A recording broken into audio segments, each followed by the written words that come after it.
Good morning. Welcome to Stock Market Today, Thursday, February 25th, 2021. This is your host, Dan Russo, the Chief Market Strategist at Chaikin Analytics. You can find me on Twitter. I'm at DanRusso_CMT. Stock Market Today brought to you today and every day by Chaikin Analytics. Head over to ChaikinAnalytics.com/today. Sign up for that free email. Follow along with this show. Get daily stock ideas. Hit your inbox every trading day before the market opens. Major equities in the U.S. finished higher on Wednesday, continuing that rebound from the Tuesday morning lows. They ended near the session highs yesterday. Nasdaq broke a 6-day losing streak. Value outperformed growth from a factor perspective. At the sector level, very pro-cyclical. Energy, financials, and industrials led, while utilities and staples lagged. Utilities and staples, two of your defensive groups. Treasuries were weaker across the curve, and it is getting ugly out there in Treasury land. The dollar notched strong gains against the yen, but was weaker against the euro. Gold finished down 40 basis points. WTI crude down, ended up 2.5%. So you can very much see the pro-cyclical reflation reopening trade. I mean, that we've been talking about it for a while, and it's becoming more and more evident at this point. S&P futures this morning are down 30 basis points after Asian markets were higher overnight, led by South Korea, Japan, and Hong Kong. European markets are trading lower. Treasuries are under further pressure, and that weakness is now extending to global sovereign bonds. The dollar is stronger versus the yen, but weaker on the euro cross. Gold is down 70 basis points. WTI crude is up 30 basis points to kick us off on a Thursday morning. That starts out with a continuation of the rebound from support. We highlighted it yesterday. We followed throughout the day, so not a ton to add here. I wish there was. There's not. The trend is up until proven otherwise. Support levels are holding. That's what you would expect to see in a bullish trend. Participation is broadening. Okay. We'll take a look at breadth a little bit later on in the show, as we do every Thursday. So no change to the playbook. Focusing on relative strength, focusing on broadening participation, focusing on a more balanced approach to portfolio construction, in my opinion. It was easy to own growth. It's no longer easy to just own growth. As a matter of fact, it's becoming a drag. We talked about that earlier this week. But things like financials have been doing well. We've been talking about it. Things like energy, right, doing well. Materials, industrials. Pockets of tech are still fine. It really is the mega cap trade that's coming off. So there's a lot of opportunity out there. Utilize the support levels. Utilize the roadmaps. We're no longer overbought from our short-term overbought, oversold indicators that we use here at Chaikin Analytics. So I think there's opportunity there. I really do. There's opportunity. There's pockets of opportunity in the market. You know, we share screens that we run with bullish ideas. I share them with you here. Go back to them. Check them out. See if there's opportunities on that screen from Tuesday.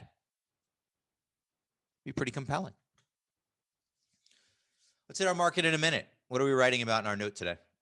Well, the Nasdaq breaks a 6-day losing streak, so that's good. It's not often you see the Nas go down 6 days in a row. Cyclical sectors lead the charge with energy ahead of the pack. I mean, how many times over the past month or so have you seen this slot here occupied by energy? Biotechs pull back to support, and that's kind of interesting to me because it's not just shift everything to the cyclical now. You saw the nature of rotation, and I really think the way this rotation has played out was textbook in that it really gave you a sense of how to think about things. Early in the summer, it was materials. Then it was in the industrials. Then you saw the mega cap tech starting to pause on a relative basis. Go back to September on that. And as that mega cap tech pause was playing out, you started to see improvements in the fins somewhere around the October, November timeframe. And then November, December energy. Textbook. Right? So it doesn't happen all at once. So there's still going to be opportunities in those growthier areas of the market. So take a look at this pullback in the biotechs. We will later on in the show. Breadth remains supportive of the trend, and futures point to a mixed open today. S&P futures are down. A couple of the other averages are they've been all over the map this morning, quite frankly. Major indices from a power bar perspective, Dow adds 1.3%, 8 to 4 bulls to bears there. S&P 500 adds 1.12%, 150 to 47. So back over a 3-to-1 ratio on the S&P. And importantly, more than 30% with a bullish or very bullish rating in our model. Check out my note today where we talk about the Chaikin bullish percent indicator. Nasdaq up, but an underperformer, right? So there's your mega cap tech underperformance. Small caps, your outperformers, up 2.4%. Bonds down tick. This bond rout is getting ugly. Energy, your leading sector on the day. We touched on that. According to the Chaikin Power Bar, small cap stocks and large cap stocks, strongly bullish. All right, now, Thursday, sticking with our theme. And while we talk about the trends, it's just as important to know what to avoid, right? Because, I mean, how bad would it be to be sitting in a bull market, a rising trend, and not keep up? So what I'm screening for here are just, this one's pretty simple today, what we call the classic bears. And now I'm using all stocks, all rated stocks, over 4,500 stocks. I want bearish or very bearish below a falling long-term trend line with 6-month lows in persistency for both money flow and relative strength. So this is what we call a classic bear. So what does this mean? This means if you own any of these names, I think you have to ask yourself, sit down, have a conversation with yourself, either out loud or in your head. Why do I own this? And start answering the questions. If you can answer it, great. If you don't have compelling reasons for owning a name that's on this list, there's probably a better use of your capital, right? Start thinking in terms of opportunity costs. That's number one. Number two, just avoid them, period, full stop, if you don't. And number three, if you do trade to the bearish side, this could be a great starting point to start looking under the hood of maybe some put spreads or, outright puts, whatever works for you, right? So I think that this is a good list because there's 3 different ways to attack it. Number one, the avoid list. Number two, the source of funds list. And number three, the potential bearish idea list. So have a look. We'll move on from there. Sector tracker, moving to the last 5 days, screams pro-cyclical. Real estate is kind of interesting to me. I'm noticing real estate perk up a little bit.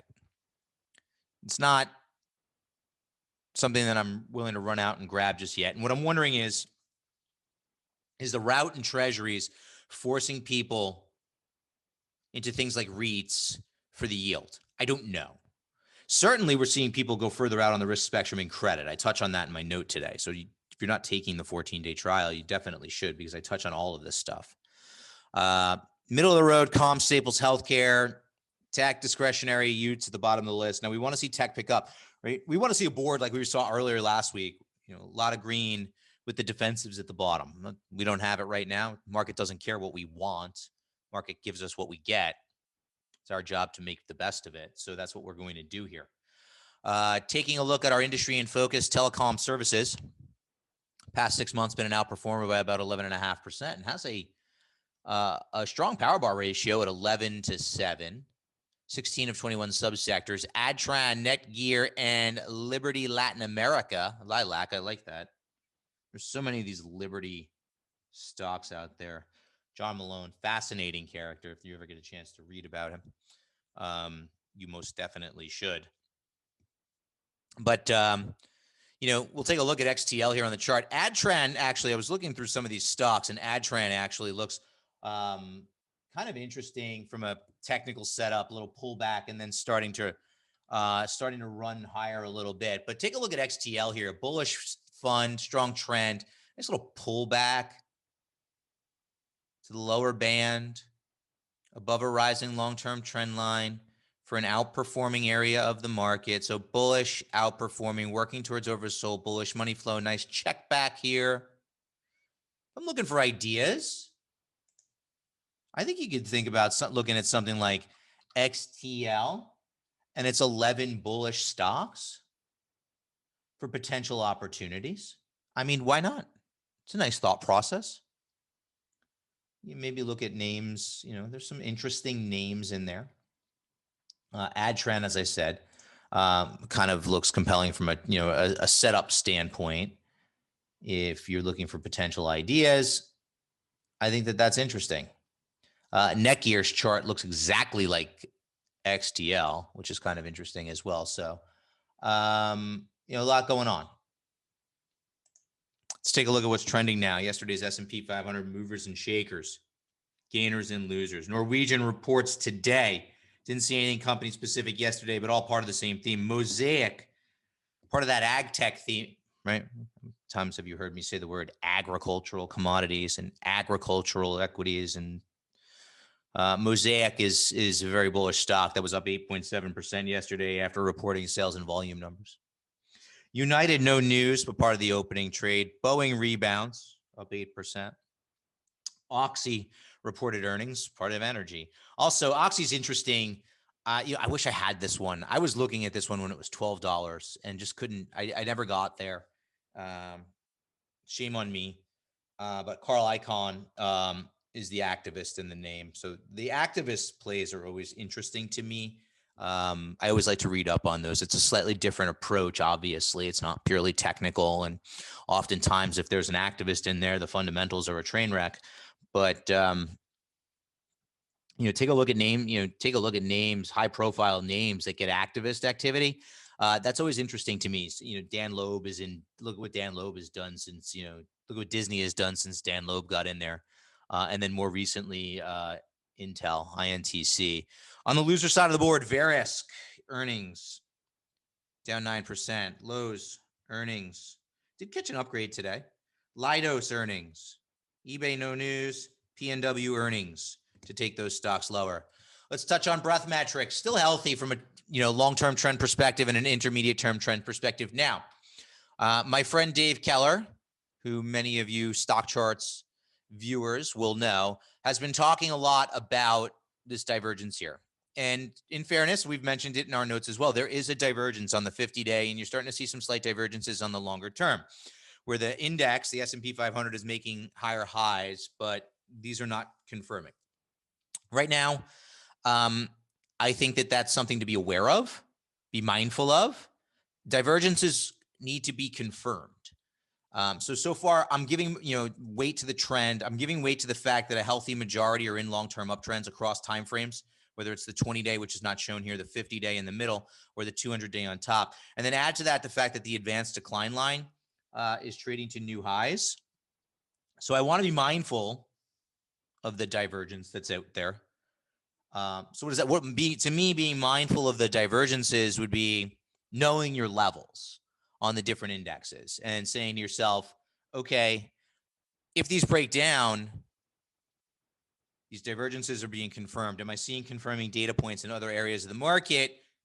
And you start to have a game plan. That's kind of how I view it.